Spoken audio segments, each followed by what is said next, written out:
ఈ ప్రకారంగా మనము శీలించాలి.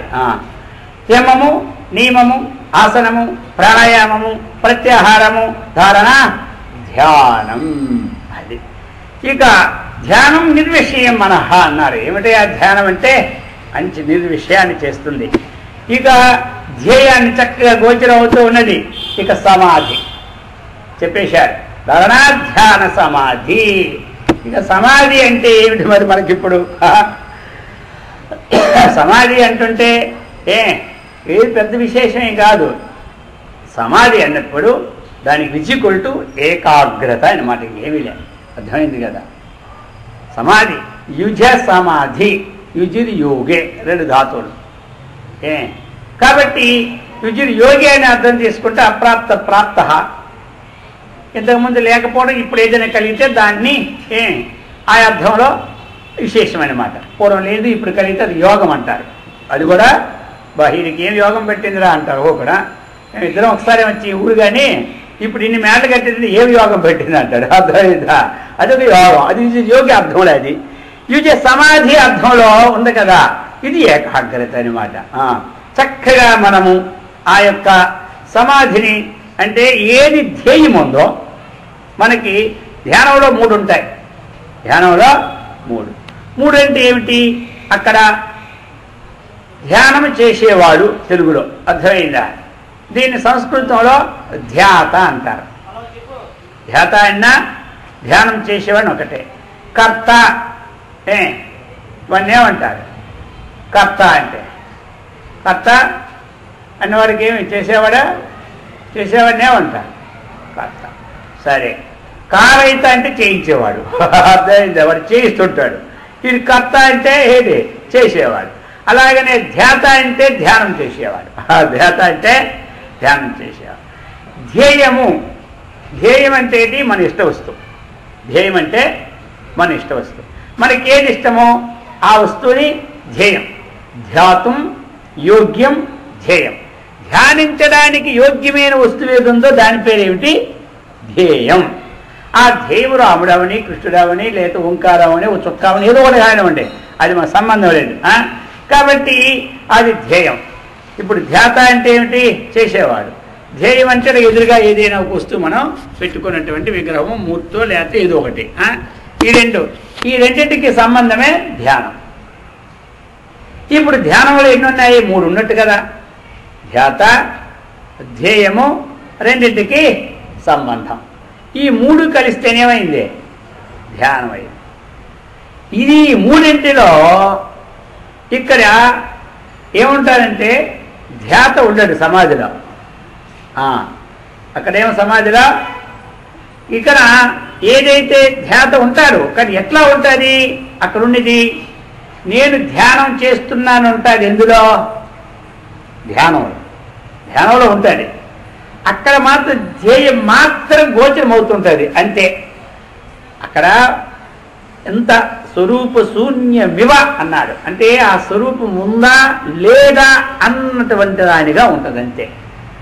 ఏ ధ్యేయమైతే మనం పెట్టుకున్నామో రాముడిని, ఆ రాముడు ఉన్నాడా లేదా అన్నట్టుగా ఉండి దాని ఎందుకు ఏకాగ్రతగా ఉండిపోతుంది మనస్సు.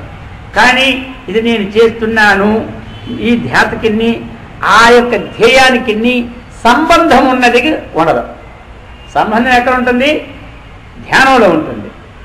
సమాధిలో ఇక సంబంధమే ఉండదు. అలా ఉంటాడు సమాధిలో, అలా ఉంటాడనమాట. అందుచేత అయితే ఈ సమాధి ఏం సమాధి? దీన్నే సవికల్పక సమాధి అంటారు వేదాంతులు. అర్థమైందా? దీన్నే పతంజలి మహర్షి ఏమన్నాడు? సంప్రజ్ఞాత సమాధి. సమ్యక్ ప్రజ్ఞ. ప్రజ్ఞ అంటే ఏంటి? ఏదైతే మనం పెట్టుకున్నామో దాని యొక్క ఆకార వికారాలన్నీ తెలుసుకున్నాడు కాబట్టి ఆ స్వరూపంలో తాను ఉండిపోతాడు. అది అనమాట సమాధి అని. అక్కడ సమాధి ఏంటి? ఆ ధ్యేయంతో చక్కని ఏకాగ్రత అలాగా నిలిచిపోతాడు. ఇది స్థితి అనమాట ఆయన చెప్పింది. దానిపై స్థితి ఏమిటంటే విచారణ చేసుకుంటూ అసంప్రజ్ఞ సమాధి ఇంకిచ్చున్నారు. అక్కడ ఏంటంటే అసంప్రజ్ఞ సమాధి అన్నటువంటిది అది ఏమి చేస్తుందంటే ప్రకృతి పురుష వివేకాన్ని తెలుపుతుంది. ఇందులో ఏకాగ్రత ఇచ్చి వదిలిపెట్టేస్తాడు. ఇది కానీ మనమేమంటాం దాన్ని ఆత్మానాత్మ విచారణ చేస్తూ ఆత్మ పదార్థాన్ని పట్టుకొని అనాత్మ పదార్థాన్ని విడిచిపెడితే అది మనకి నిర్వికల్పక సమాధి అనమాట. అర్థమైందా? ఈయనేమంటారు, సమాధిలో ఏదైతే ఆ యొక్క ఇది ప్రకృతి, ఇది పురుషుడు అన్న వివేకాన్ని ఉత్పత్తి అనమాట చేస్తుంది. అది అక్కడ అసంప్రజ్ఞ సమాధి. ఆ సమాధి పొందిన వాడికి ఇంకా జన్మ లేదు. అది ఎందుకు అంటే దీనికి తేడా ఏముందంటే సంప్రజ్ఞ సమాధికి అసంప్రజ్ఞ సమాధికి, సంప్రజ్ఞాది సమాధిలో పచ్చి గింజగా ఉంటుంది, అసంప్రజ్ఞ సమాధిలో వేగిన గింజగా ఉంటుంది. ఇప్పుడు చిన్న పల్లీలు ఉంటాయి కదా, ఆ పల్లీలు పచ్చి గింజలు మనం నవ్వులుతూ నడుచుకొని వెళ్తుంటే భూమిలో పడిపోయి అనుకున్నాం 4 గింజలు, ఎప్పటికైనా అవి ఏమవుతాయి, పడుతాయి. అవే వేపినవి అలా తింటూ 4 పడే అనుకోండి, అందులో అదేమవుతాయి. అది ఈ అసంప్రజ్ఞ సమాధిని వేపడం అన్నమాట. అర్థమైందా? అంటే మన అంతఃకరణంలో బీజం ఉంది కదా, ఈ ఉత్పత్తి అయినటువంటి విషయాకారం పరిణమించే బీజం అది వేగిపోతుంది అనమాట వివేకం ద్వారాగా. ఇది ఒక పచ్చిగా ఉంటుంది అనమాట. ఇది ఎప్పుడైనా మళ్ళీ పచ్చి కిందకి ఆ నీళ్ళు చేరినా ఆ పొలం చేరినా, అర్థమైందా, ఇది మనం పొడుస్తూ ఉంటుంటాయి. అలాగని మహాత్ములందరూ కూడా సమాధిలో కూర్చొని ఏం చేసినారయ్యా అంటే ధ్యానంలో అక్కడక్కడ ఏకాంతంగా తన మనస్సుని వేగిరి కిందగా చేసేసుకున్నారు వాళ్ళు. వాళ్ళందుకు లోకంలోకి వచ్చినా సరే పతనం అవ్వకుండా ఉన్నారు. ఇప్పుడు మహాత్ములు, ఇప్పుడు మహర్షి మలయాళ స్వాములు వారు అనగా, రామకృష్ణ పరమహంస గారు అనగా, రమణ మహర్షి గారు అనగా, స్వామి శివానంద స్వాముల వారు ఇత్యాది వారందరూ కూడా మొట్టమొదట వాళ్ళు శీలించి తన బీజాన్ని ఏం చేశారు, వేగిరి గింజగా చేశారనమాట. ఆ వేగిరి గింజగా చేసేసరికి ఏమైపోయింది, వాళ్ళు లోకంలోనికి వచ్చినా మళ్ళీ మొక్క పుట్టడానికి అవకాశం లేదు. అంటే లోక విషయాల్లో పడి పతనం అవడానికి కారణం లేకపోయింది వాళ్ళది. ఇప్పుడు ఏమైందంటే 4 ముక్కలు వస్తే ప్రవచనానికి బయలుదేరిపోవడం అంతే. అర్థమైందే? ఆనాడు వాళ్ళు చక్కగా తాను ఆచరించుకొని ప్రవచనానికి వచ్చినారు, అందుకే వాళ్ళు పతనం కాకుండా ఉన్నారు. ఈ రోజు మనం ఏమిటంటే నలుగురు ఆకర్షణ శక్తిగా ముందు మనకు కావాల్సింది ఇదే నలుగురు మనం బోధించడం అనుకుంటున్నారు, తాను ముందు బాగుపడేది లేకపోతుంది. అందుకే ఇప్పుడు పతనం అయిపోవడం కారణం అయిపోతుంది. ఇది తేడా. వాళ్ళు అన్ని రోజులు అక్కడ ఎందుకు కూర్చున్నారు, ఇందుకే కూర్చున్నారు. అర్థమైందే? మరలా లోకంలో ప్రవేశించినా సరే లోక సంబంధమైనటువంటి వాటికి అంటుకోకుండా తన దగ్గరికి వచ్చిన వారికి తను ఏ విధంగా అయితే సంబంధం లేకుండా ఉన్నారో వాళ్ళు వ్యవహారాలు చేసుకున్న వారికి ఆ సంబంధం వ్యవహార సంబంధం అంటకుండా చేసే కెపాసిటీ వాళ్ళకు ఉంది. ఎవరికి? ఇప్పుడు ఉన్నవారికి వ్యవహారమే, వారికి వ్యవహారమే. ఇది వ్యవహారం తట్టుకుంటున్నాడు. అర్థమైందా? ఇది రహస్యం అన్నమాట ఇక్కడ. అందుచేత ఈ విధంగా విచారణ సామర్థ్యం చేత ప్రకృతి పురుష వివేకము ద్వారా ఆత్మానాత్మ ఏకము ద్వారా అసంప్రజ్ఞ సమాధి అథవా నిర్వికల్పక సమాధి అన్న స్థితిని ఎవడైతే పొందుతూ ఉన్నాడో ఇక వాడు స్వయంగా తరించినట్టు వాడి ఇతరుల్ని తరింపు చేయడానికి సమర్థత కలవాడు అని ఈ విధంగా యోగయజ్ఞాస్తథాపరే ఆ యోగాన్ని శీలించి ఈ విధంగా ముక్తిని పొందినవాడు. ఇక చెప్తున్నారు, స్వాధ్యాయ జ్ఞాన యజ్ఞాశ్చ యతయః సంశిత వ్రతాః. స్వాధ్యాయం అంటే మనం చెప్పుకున్నాం ఏదైతే పారాయణ ప్రణవాద్వీ మంత్రం, ఆ విధంగా జ్ఞాన యజ్ఞం ఇప్పుడు మనం చేస్తున్నది యజ్ఞం. అది మీరు ఎక్కడికి వెళ్ళారు అంటే జ్ఞాన యజ్ఞానికి వెళ్ళామన్నారు. అర్థమైందా? వాళ్ళు అనుకుంటారు మేము మామూలు యజ్ఞాలు చూసాం కానీ జ్ఞానయజ్ఞం ఎలా చేస్తారు మేము కూడా వస్తారు అంటుంటారు. అర్థమైందా? అది అందుకని జ్ఞానయజ్ఞం పేరు ఇది. యతయః సంశిత వ్రతాః. ఈ ప్రకారముగా యత్నశీలురే ఈ అన్నిటినీ ఆచరించిన వారు. ఇక అపానే జోహతి ప్రాణం ప్రాణే పానం తథా పరే ప్రాణాపాన గతి రుద్ధ్వా ప్రాణాయామ పరాయణ. ఇందాక చెప్పుకున్నాం మనం. రేచకము, పూరకము, కుంభకం అన్నమాట. ఇవి ఏం చేస్తుంది, ప్రాణాపానాలను చక్కగా ఒక లెవెల్లో పెట్టి చక్కనైనటువంటి మన సాధనకి అనుకూలం ఏర్పడుతుంది. అపరే నియతాహారాః ప్రాణాన్ ప్రాణేషు జుహ్వతి సర్వేప్యేతే యజ్ఞవిదో యజ్ఞక్షపిత కల్మషాః చెప్తున్నారు. అపరే మరికొంతమంది నియతాహారాహ నియమైనటువంటి ఆహారం కలవాలని ప్రాణాన్ ప్రాణేషు జుహతి ఆ యొక్క తమ ప్రాణములు యందు పేర్చుతున్నారు. అంటే ఏమిటి? ప్రాణానికి ధర్మం ఏమిటి ఉంది? క్షుత్తు పిపాస అనమాట. ఆ క్షుత్ పిపాసను స్వాధీనం చేసుకోవడమే ప్రాణమునందు వేయాల్సిన. ఇంకో ప్రాణం వచ్చి ఇక్కడ వేయడం కాదు, అర్థమైందా? ఇది అనమాట. ఎందుకంటే ఆహారం నియమంగా ఉండాలి. అందుకు ఎవరికి ఆహారం నియమంగా ఉంటుందో వారికి శ్వాస ఈ యొక్క మూలాధారం నుంచి సహస్రాల వరకు చక్కగా ప్రచారం అవుతుంది. ఎవరికి బాగా ప్రచారం అయిందో వాటికి జఠరాగ్ని దీప్తి లభిస్తుంది. అంటే మంచి జఠరాగ్ని ఉత్పన్నం అవుతుంది. ఎవరికి జఠరాగ్ని ఉత్పన్నం అయిందో ఏ పదార్థం తిన్నా ఏమవుతుంది తెలుసా? మొత్తం ఎంటదంటే పచనం అయిపోతుంది, బాగా జీర్ణం అయిపోద్ది, అరిగిపోతుంది, వారికి ఏం రోగము ఉండదు, తేలిగ్గా ఉంటుంది. అందుకే శాస్త్రం ఏం చెప్పింది? ద్వౌ భాగో పూరయేదన్నం తోయేనైకం ప్రపూరయేత్ మారుతస్య ప్రచారార్థం చతుర్థం అవశేషయేత్ అన్నారు. మనం తినే ఆహారాన్ని నీతాహారం అంటే ఒక నీతిని ఏర్పరచుకోవాలి మనమే. ఎవరు చెప్తారు? ఆహారం ఎవరైతే ఆధ్యాత్మిక మార్గంలో ఉండాలో మనంతటి మనమే ఏర్పరచు. ఇంట్లో అన్నీ ఉన్నాయని కాదు, మనకి ఎంతవరకు సరిపోతుందో అంతవరకు తీసుకోవాలన్నమాట. అది అందుకు ఈ యోగ శాస్త్రానికి మనం తినే ఆహారం బుద్ధితో 4 భాగాలు విభజించుకొని అందులో 2 భాగాలు మొత్తం పదార్థాలన్నీ తిని, ఒక భాగము జలం చేత పూరించి, ఒక్క భాగం వాయు సంచారార్థం ఖాళీ ఉంచమన్నాడు. అది ఎప్పుడైతే వాయువు చక్కగా వెళ్ళి వస్తుందో చక్కగా ప్రశాంతమైన వాతావరణంగా మనకి తయారవుతుంది. అందుకు చెప్పుకొచ్చారు. సర్వేప్యేతే యజ్ఞవిధో యజ్ఞక్షపిత కల్మషాః. ఇప్పుడు చెప్పారు సర్వేపి ఏతే యజ్ఞవిధః. వీళ్ళందరూ కూడా ఎవరు? యజ్ఞవిత్తు అంటే ఇది యజ్ఞమును తెలిసిన వారు. యజ్ఞవిత్తు విత్తు విధః. వేత్తి విత్ అంటే ఎవడు? తెలుసుకున్నవాడు అనమాట. వేత్తి జానాతి. ఏది చక్కగా తెలుసుకుంటున్నా వాడిని విత్ అంటారు. వాడు శాస్త్రాన్ని తెలుసుకుంటే శాస్త్రవిత్తు, బ్రహ్మాన్ని తెలుసుకుంటే బ్రహ్మవిత్తు, లోకాన్ని తెలుసుకుంటే లోకవిత్తు. అర్థమైందా? కాబట్టి విత్తు అది బహువచనం కాబట్టి విధః, విధః. వీళ్ళందరూ చక్కగా యజ్ఞాన్ని తెలుసుకున్న వాళ్ళే. ఇప్పుడు చెప్పినటువంటి ప్రకరణంలో మనకి 6-7 శ్లోకాలు చూస్తుంది కదా. ఇది వీళ్ళందరూ ఏమిటి? యజ్ఞక్షపిత కల్మషాః. క్షపణం. ఇటువంటి యజ్ఞేన క్షపితః యజ్ఞక్షపితః. యజ్ఞము ద్వారా క్షపిత అంటే ఏమిటి? పోగొట్టుకోబడినటువంటి. కల్మషాః అంటే పాపం. అంటే ఏమిటి? వీళ్ళందరూ కూడా యజ్ఞముల ద్వారా ఆ పాపముల యొక్క రూపం మాపేస్తారు. అర్థమైందా? మనం చేసినటువంటి ఆ హోమం కట్టెలు వేసి యజ్ఞమే కాదు, ఇప్పుడు చెప్పినటువంటి ఆ మొదటి నుంచి మనకి ఏదైతే వచ్చున్నాయో ఇంతవరకు కూడా ఇవన్నీ యజ్ఞాలే. ఇవన్నీ యజ్ఞాలు. ఏదో ఒకటి పెట్టుకోండి.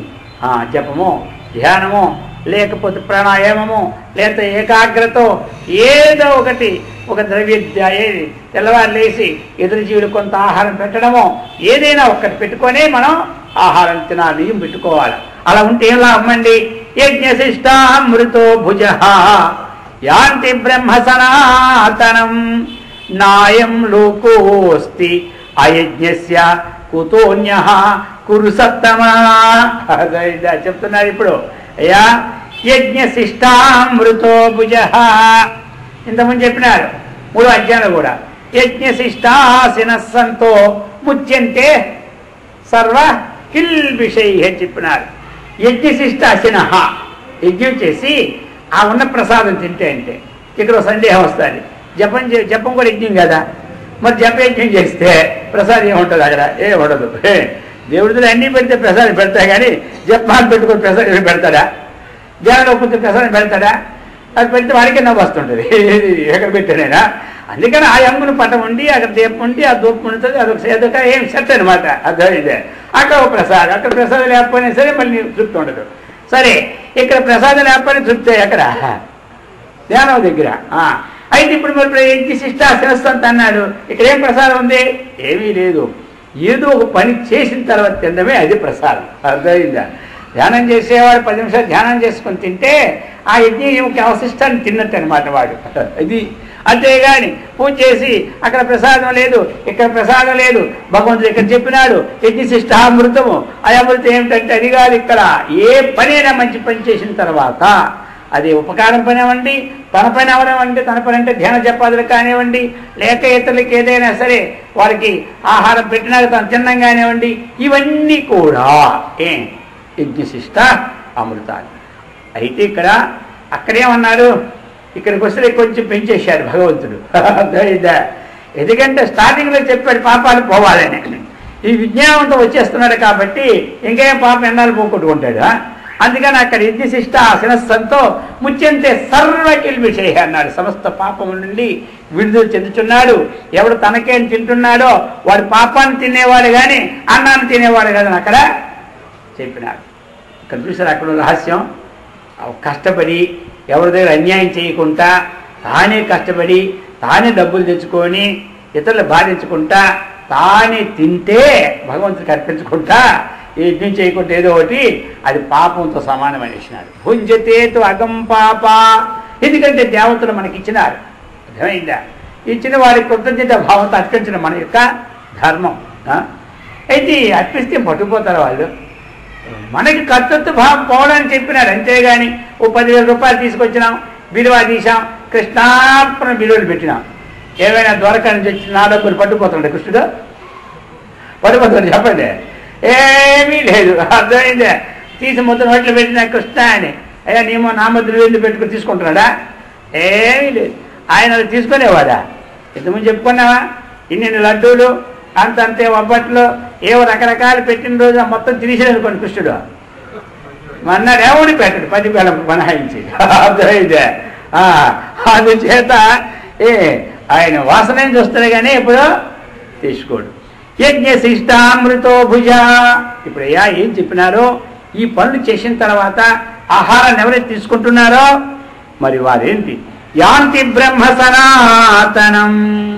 అది విశేషం. సనాతనం అది సనాతనం అంటే ఎప్పుడు సృష్టి పూర్వం కూడా ఈ నామరూప వికారాలు ఇప్పుడు కనబడుతున్నాయి. ఇవి లేకముందు కూడా ఉన్నటువంటి ఏ వస్తువు ఉందో అదే సనాతనం. సనాతనం అంటే అదే అన్నమాట.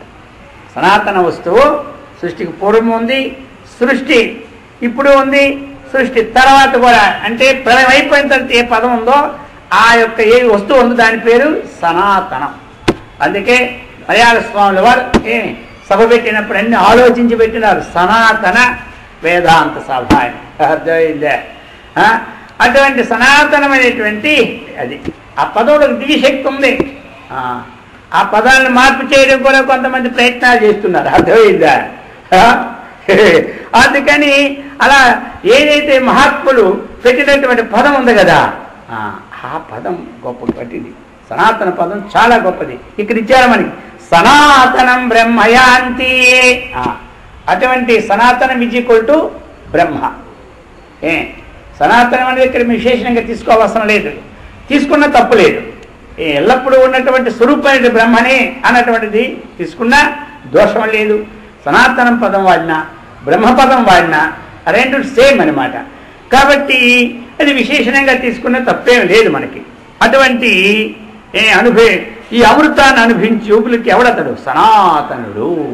అటువంటి పరబ్రహ్మము యొక్క అంటే పరమాత్మ యొక్క లాభం కలుగుతుంది. యాంతి అంటే ఇక్కడేటి పొందుతున్నారు. పొందడం అంటే ఏమిటి? ఇది వస్తువు, ఇది మనకు దొరికితే పొందడం అవుతుంది. ఇది పొందేది కాదు ఇక్కడ. పరమాత్మ మనకంటే భిన్నంగా ఉంటే పొందడం. ఇప్పుడు మనకి వస్తువు ఉంది, ఇది మేము పొందామన్నా పర్వాలేదు. అలా పరమాత్మ పొందడం కాదు ఇక్కడ. పరమాత్మ యొక్క జ్ఞానాన్ని బుద్ధిలో నిశ్చయం అవడం. ఎక్కడైనా కొంతమంది అంటారు, మాకు ఆత్మసాక్షాత్ ఎప్పుడు అయిపోయింది, మీకు ఇంకా కాలేదా అని అడుగుతారు. ఇప్పుడేం సమాధానం చెప్తారు? హాయ్ ఎవరు మరి?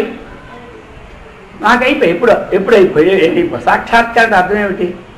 కొన్నురుతూ ఏం చూస్తున్నాం అది సాక్షాత్కారం. ఉపనిషత్తు చెప్తుంది ఏతో వాచో నివర్తంతే అప్రాప్య మనసా సహా అని చెప్తుంటే సాక్షాత్కారం ఏంటిది?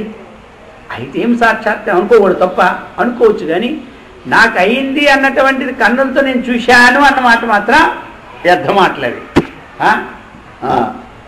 ఏమిటి అసాక్షాత్కారం అండి? మరి సాక్షాత్కార పదానికి ఏం తీసుకోవాలి అర్థం? కన్నులతో కనబడేది కాదు. అయితే ఎలాగంటే ఈ విచారణ ద్వారాగా బుద్ధిలో ఈ పరమాత్మ కంటే భిన్నుడు ఇంకొక లోకంలో లేడు. ఆ సమస్త ఏ జీవుల్లో ఉన్న చైతన్యం ఏదుందో అదే నాలో ఉంది. కాబట్టి దీని యొక్క గుణాలు ఏవైతే ఉన్నాయో అది వికారం లేనటువంటిది అన్నటువంటి గుణాలు ఉన్నాయి కదా మనకి. దుఃఖేశ్వరుని దుఃఖ స్థితప్రతి లక్షణాలన్నీ ఆ గుణాలు అంతఃకరణములో స్థిరపరచుకోవడం ఒకటి ఫస్ట్ పాయింట్. రెండవది ఏమిటి? దీనికంటే అధికమైన వస్తువు ఇంకా లోకంలో లేదు అన్నటువంటిది ఒక నిశ్చయం బుద్ధిలో వస్తే అది సాక్షాత్కారం. బుద్ధి అంతే, నేత్రం కాదు ఇక్కడ. అర్థమైందా? ఇక బుద్ధిలో ఎందుకంటే వ్యవసాయాత్మక బుద్ధి ఏకేహి కురునందన అన్నట్టుగా ఇది ఒక నిశ్చయానికి వచ్చేసింది. ఎందుకు ఈ నిశ్చయాన్ని వచ్చిన వరకు కాదు, మహాత్ములు శాస్త్రములు చెప్పినటువంటి విషయ ఆధారం మీద వచ్చింది. కాబట్టి ఇది మనం పొందినాం. యాంతి సబ్రహ్మ సనాతనం నాయం లోకోస్తి అయజ్ఞస్య. ఇప్పుడు చెప్పాడనమాట, అయ్యా అయజ్ఞస్య ఈ యజ్ఞం చేయని వారికి అయం లోక నాస్తి. యజ్ఞం అంటే ఏమిటి? ఈ విధమైనటువంటి కర్మలు చేయని వారికి ఈ లోకంలోనే వారికి ఏమీ లేదు.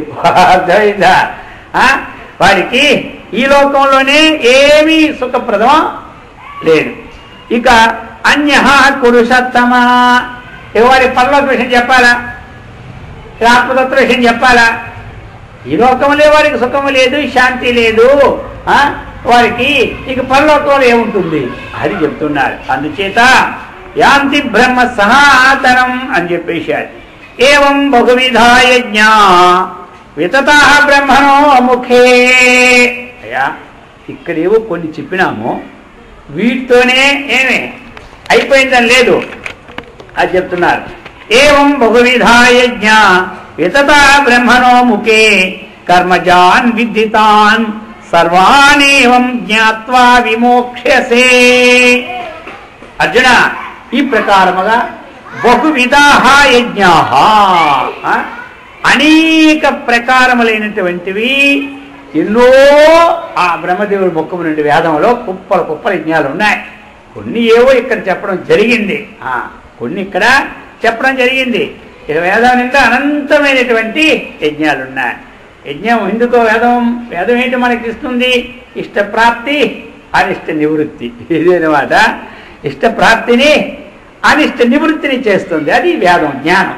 దానికి సంబంధమైన యజ్ఞాలు అనేక రకాలు ఉన్నాయి. అందుచేత సర్వాంతాన్ కర్మజాన్ విద్ధి, అవన్నీ కూడా కర్మజాన్ విద్ధి. అవన్నీ మనకేమిటి? కర్మల వల్లనే జరుగుతున్నటువంటిది అనమాట. ఈ ప్రకారముగా ఇంకను బహువిధమైన యజ్ఞాల వేదాల్లో మనకు విస్తృతంగా వివరింపబడి ఉన్నాయి అన్నమాట. అవన్నీ ఏంటి? యజ్ఞములన్నింటినీ ఎవరైతే త్రికరణ శుద్ధిగా అంటే మనస్సు వాక్కు కాయం ద్వారా ఎవరైతే చక్కగా ఆచరిస్తున్నారో అవన్నీ ఏమైపోతున్నాయి? సుసంపన్నం అవుతున్నాయి అన్నమాట, చక్కగా సంపాదితం అవుతూ ఉన్నాయి. ఏవం జ్ఞాత్వా, ఈ విధంగా చక్కగా నీవు తెలుసుకొని విమోక్ష్యసే, అయా కర్మబంధము నుండి విడుదల చెందుతున్నావన్నా. అందుచేత ఈ యజ్ఞాలన్నీ కూడా చాలా మనకి ఉపయోగాన్ని చేస్తున్నాయి. అయితే ఇందులో మరి ఏది గొప్పది యజ్ఞాలన్నింటిలోనూ అన్నటువంటి విషయాన్ని ఇంకొకసారి చెప్పేస్తున్నారు. శ్రేయాన్ ద్రవ్యమయాద్యజ్ఞాతో జ్ఞానయజ్ఞ పరంతపా సర్వం కర్మాఖిలం పార్థ జ్ఞానే పరిసమాప్యతే. అర్జున, ద్రవ్యమయాత్ యజ్ఞాత్, ఏవైతే ద్రవ్యయజ్ఞం నుంచి మనం చేస్తూ ఉన్నామో రకరకాల యజ్ఞాలన్నీ కూడా, ఈ అన్నిట్లో కూడా జ్ఞానయజ్ఞ శ్రేయాన్, జ్ఞానయజ్ఞం అనేటువంటిది శ్రేయం. ఈ మాటను ఎప్పుడు గుర్తు చేస్తూనే ఉన్నారు మధ్య మధ్యలో ఎవరో కృష్ణ పరమాత్మ. ఎందుకంటే అక్కడ అడిగేశారు కదా, కార్పణ్య దోషోపగత స్వభావ పృచ్ఛామి త్వాం ధర్మ సమ్మూఢ చేతా యశ్రేయస్యాన్నిశ్చితం. మర్చిపోడు, మనం మర్చిపోతాం కానీ ఆయన గుర్తుపెట్టుకొని ఉంటాడు. ఈ రెండింటిలో ఏది శ్రేయ మార్గమో దాన్నే నాకు గట్టిగా చెప్తున్నాడు అంటుంటాడు. అందుకని మధ్యన కలపలం అయిపోతే అంతే ఉంటాడు. వ్యామిశ్రేణీవ వాక్యేన బుద్ధి మోహయసీవమే. నేనేమి నీకు వ్యామిశ్రేణి చేయలే, మళ్ళీ చెప్తాను విన్నాడు. శ్రేయాన్ ద్రవ్యమయాత్ యజ్ఞాతో, ఏవైతే మన ద్రవ్యాలు దానాలు రకరకాల ఇవన్నీ యజ్ఞాలు చేస్తూ ఉన్నామో ఈ అన్నిటికంటేనే జ్ఞానయజ్ఞ పరంతప, ఈ జ్ఞానయజ్ఞం ఉంది కదయా మిక్కిలి శ్రేష్టం అన్నాడు. అందుచేత మనం ఈ జ్ఞానయజ్ఞాన్ని ఎన్ని పనులున్నా మన ఇంటి దగ్గర ఉన్నాం, ఇక్కడ కూర్చున్న జ్ఞానయజ్ఞమా? ఇప్పుడు ఏదో కొన్నాళ్ళు మనం అనుకున్నాం కాబట్టి ఇన్నాళ్ళు చెప్పుకుంటాం. ఎవరు రాకపోతే ఇంక జ్ఞానయజ్ఞం లేదా? వీళ్ళ ఇంటి దగ్గర చక్కగా ఏవైతే ఈ ఆధ్యాత్మ విజ్ఞాన పుస్తకాలు ఉన్నాయో ఆ పుస్తకాన్ని రోజు 15 నిమిషాలు చదవండి. జ్ఞానయజ్ఞం ఇంట్లో చేసేదట్టే. మీరు హోమం చేసి 10,000 ఖర్చు పెడితే ఎంతో ఆ భగవద్గీత తాత్పర్యాన్ని, అలాగే ఉపనిషత్ తాత్పర్యాన్ని, ప్రకరణ గ్రంథాలు వివేక చూడమని ఇత్యాది గ్రంథాల తాత్పర్యాన్ని రోజు 15 నిమిషాలు చదవండి చాలు. ఆ జ్ఞానయజ్ఞం రోజు చేసేటట్టే అనమాట. మీరు మిగతా యజ్ఞాలు చేసినా చేయకపోయినా చెయ్యండి, వద్దని చెప్పలేదు, వాటి నిషేధం ఏం లేదు. అది మన డబ్బుని బట్టి, ధనాన్ని బట్టి, టైంని బట్టి ఉంటుంది అనమాట. ఇవేం లేకపోతే అటువంటి ధనం లేదు నా దగ్గర, టైం లేదు, అంతెంతసేపు కూర్చుంటానికి చింత లేదు మనకి. ఒక 15 నిమిషాలు చక్కగా ఇది మీరు చదువుకున్నారనుకోండి. ఈ వచనాన్ని శ్లోకాలు చదివి తృప్తి పడకండి. శ్లోకాలు అన్నటువంటి ఏమిటంటే స్వాధ్యాయం, దానివల్ల ఇష్టదేవత అనుగ్రహం వరకే చెప్పినాడు. కానీ మనకి మోక్షం అలాగే అంతఃకరణ దోషాలు పోవాలి అంటే శ్లోకాలతో పోవు. అంతఃకరణలో ఉన్నటువంటి రాగము కానీ, ద్వేషం కానీ, ఈర్షి కానీ, అసూయ కానీ ఇవి పోవాలంటే ఇంకా శ్లోకాలు చదివి పెరుగుతూ ఉంటుంటాయి. ఎలా ఉంటాయంటే కొంతమంది వాళ్ళే చదవాలి, పక్కన ఉండి చదవనివ్వరు. అర్థమైందా? ఇది ఎలా ఉంటాయంటే ఒక ఈదిని కాసుకొని కుక్క ఉంటుంది. ఆ కుక్క ఇతర కుక్కలు ఒప్పుకోదు అనమాట, అరుస్తూనే ఉంటుంటుంది. ఇలా ఉంటాయి కొన్ని దగ్గరలో. అర్థమైందా? ఇతర కుక్క వచ్చిందంటే ఎంత పడిందా పోతుంది కుక్క. అలా ఉండకూడదు అనమాట. కుక్కలాగా మన తయారైతే బాగుంటుంది. మానవుడుగా ఉండాలి. కాబట్టి మనం ఏదైతే సంపాదించామో దాన్ని ఇతరులకి మన ఎదురుగానే పంచాలి, వాళ్ళు మన ఎదురుగానే తయారు కావాలి. ఇదే అనమాట. అప్పుడు ఎలా ఉంటుంది? అది ఎక్కువ ఉదాహరణతో చేసినట్టు అనమాట. అందుచేత ఈ చదివి మన అహంకారం తెచ్చుకున్నాం అనుకోండి, అజ్ఞానం పెరిగినట్టు. అర్థమైందా? కొంతమంది అంటారు కదా, చదివేస్తే ఉన్నమతి పోయింది అంటుంటారు, తెలుగు సాగుతుంది అనమాట. అందుకు అటువంటిది కాదు. మన చదివి ఏం చేయాలి? మనకు ఉపయోగపడాలి, లోకానికి ఉపయోగపడాలి. అందుకు శ్లోకాలతోనే పారాయణతోనే అక్కడికే మన టైం అయిపోతుంది. అర్థమైందా? 4 శ్లోకాలు తగ్గించుకొని అయినా వచనాన్ని మాత్రం చదవండి. అది చదివామా ఒక సంవత్సరం అలా వెళ్ళండి, 10 నిమిషాలు ఖర్చు పెట్టి.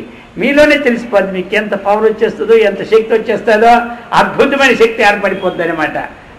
ఇంట్లో చీటికి మాటికి ఎంతమంది పట్టించుకుంటూ వాళ్ళం, ఇప్పుడు ఏం పట్టించుకోం. వాళ్ళ పని వాళ్ళది, మన పని మంది, హాయిగా ఉంటుంది అనమాట. ఇక ఇంట్లో కురుక్షేత్రం తగ్గిపోతుంది. అది తపోవనం అయిపోద్ది మనకి. అందుచేత చెప్తూ ఉన్నారు ఈ విధంగా న్యాయజ్ఞ పరంతప. ఈ యజ్ఞం ఉందా? 10 పైసలు ఖర్చు లేకుండా నీకు ఇంటిని, వంటిని, దేశాన్ని కూడా నీకు శాంతినిచ్చినటువంటిదే జ్ఞానయజ్ఞం, మోక్షాన్ని ఇచ్చిన జ్ఞానయజ్ఞం. సర్వం కర్మాఖిలం పార్థ జ్ఞానే పరిసమాప్యతే.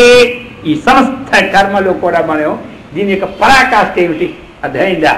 చేశాం ఇక్కడ పెద్ద యజ్ఞం, అలాగే దానం చేశాం, ఇక్కడనే ఒక 50 లక్షలు మనం, అర్థమైందా? ఈ విధంగానే మనం ధ్యానం చేశాం, జపం చేశాం. వీటి పరాకాష్ఠ ఎక్కడ? నదీనా సాగరే గతి. నదులను ఎక్కడ కలుస్తాయి? ఈ సమస్త కర్మలకి హద్దు ఏమిటి? జ్ఞానం. ఈ సమస్త కర్మలకి జ్ఞానం. అందుచేత ఈ పక్క వాళ్ళు రండి అరుస్తున్నప్పుడు అది కాదు. అందుచేత మనకి తద్విద్ది చెప్పినారు. సర్వం కర్మ అఖిలం పార్థ జ్ఞానే పరిసమాప్యతే. అర్థమైంది కదా? కర్మలన్నింటికి ఫలం ఎక్కడ చెప్పండి? వాటి ఫలం వాళ్ళకు ఉంటుంది, వాటి ఫలము వాటికి ఉంటుంది. కానీ మనకి ముఖ్య ఫలం ఏమిటి? ఇది కదా. మనము ఒక ఆశ్రమం నుంచి ఇంకొక ఆశ్రమం స్వీకారం చేస్తూ ఉంటే దేనికి అది ముఖ్య ఫలం? దేనికోసం? ధర్మము, అర్థము, కామము, మోక్షం. అది కదా ముఖ్య ఫలం. ఇవన్నీ అవాంతర ఫలం.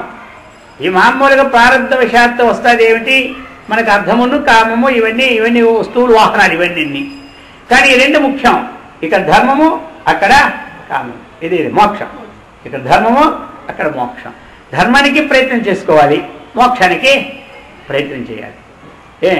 వేదవిహిత కర్మకి ప్రయత్నం చేయాలి, మోక్షానికి ప్రయత్నం చేయాలి. ఈ మధ్యలో రెండు ప్రయత్నం అక్కర్లే. ఇదేమి అవి ముఖ్యం కాదు. దానికి ప్రయత్నం లేకపోతే తెల్లాలేసినట్టు అంతాలు పడుతుంటే కానీ ఆ చదివి 25 ఏళ్ళ పై చదివితే కదా వచ్చింది, ప్రయత్నం లేకపోతే వచ్చిందా అంటే అది ప్రయత్నం చేస్తుంది. మన ఇంట్లో కూర్చొని పెట్టిన ప్రారంభం విడిచిపెడదో, అది ప్రయత్నం చేసి ఆఫీస్కి పంపించి డబ్బులు తీసుకొచ్చి ఇంట్లో పెట్టేస్తుంది. ఇది మాత్రం ప్రయత్నంతోనే వస్తుంది. అర్థమైందా? ఇది మనం తెలుసుకోవాలి. ఇక్కడ రహస్యం అనమాట. ఇది మన ఫిక్స్డ్ ఏది జ్ఞానం. మిగతాదంతా ఏమన్నదో ఆలోచించి చేసుకుంటుంటారు. అర్థమైందా?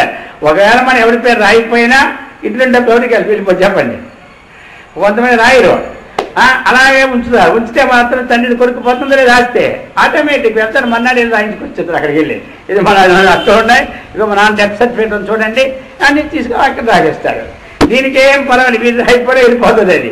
కానీ ఈ సాధ్యత ఏమిటి? ఇది ఒక్కటే. అర్థమైందా? ఏదైతే వేదవిహిత కర్మ ధర్మమో అది సాధ్యతం. అదేం చేస్తుంది? జన్మనిస్తుంది. ఏ జన్మనిస్తుంది చెప్పండి? మానవ జన్మనిస్తారు. అది గ్యారంటీ. ధర్మం వల్ల ఏమొచ్చిందంటే మానవ జన్మ.